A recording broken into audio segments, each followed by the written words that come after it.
আসন্ন ১২ই ফেব্রুয়ারির জাতীয় নির্বাচনকে সামনে রেখে জামায়াতে ইসলামীর নেতৃত্বে গঠিত ১১ দলের নির্বাচনী জোটে বড় ধরনের ফাটল ও অস্থিরতা দেখা দিয়েছে। শুরুতে ৮টি দল নিয়ে ঐক্যবদ্ধ আন্দোলন শুরু হলেও পরে তা নির্বাচনী জোটে গড়ায়, যেখানে যুক্ত হয় আরও ৩টি দল। কিন্তু আসন বণ্টন নিয়ে চরম অসন্তোষের জেরে এখন চরমোনাই পীরের ইসলামী আন্দোলন বাংলাদেশ এবং আল্লামা মামুনুল হকের বাংলাদেশ খেলাফত মজলিসের এই জোটে থাকা নিয়ে তীব্র অনিশ্চয়তা তৈরি হয়েছে। গণমাধ্যমের সূত্র বলছে, ইসলামী আন্দোলন বাংলাদেশ শুরুতে শতাধিক আসন দাবি করলেও বর্তমানে তাদের দাবি অন্তত ৫০টির বেশি আসন। বিপরীতে জামায়াত তাদের মাত্র ৪০টি আসন ছাড় দিতে চায়। এই নিয়ে দলটির ভেতরে তীব্র ক্ষোভ বিরাজ করছে।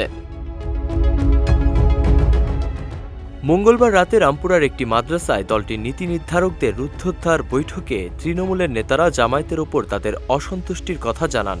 অনেকে অভিযোগ তোলেন, জামায়াত এককভাবে কিছু সিদ্ধান্ত নিচ্ছে, যেমন এলডিপি বা এবি পার্টির মতো দলগুলোকে জোটে আনার ক্ষেত্রে অন্য শরিকদের জানানো হয়নি। এমনকি সমান্তরালভাবেও বিএনপির সাথে জামায়াতের বৈঠককেও অনেকে দ্বিচারিতা হিসেবে দেখছেন।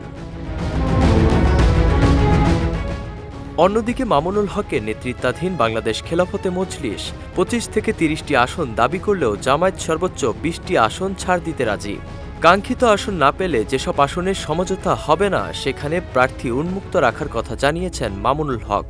সংকটের গভীরতা বোঝা যায় যখন খেলাফত মজলিসের মহাসচিব জালাল উদ্দিন আহমেদ স্পষ্ট করে বলেন, যদি ইসলামী আন্দোলন জোট থেকে বেরিয়ে যায় তবে তাদেরও জোটে থাকা নিয়ে নতুন করে ভাবতে হবে।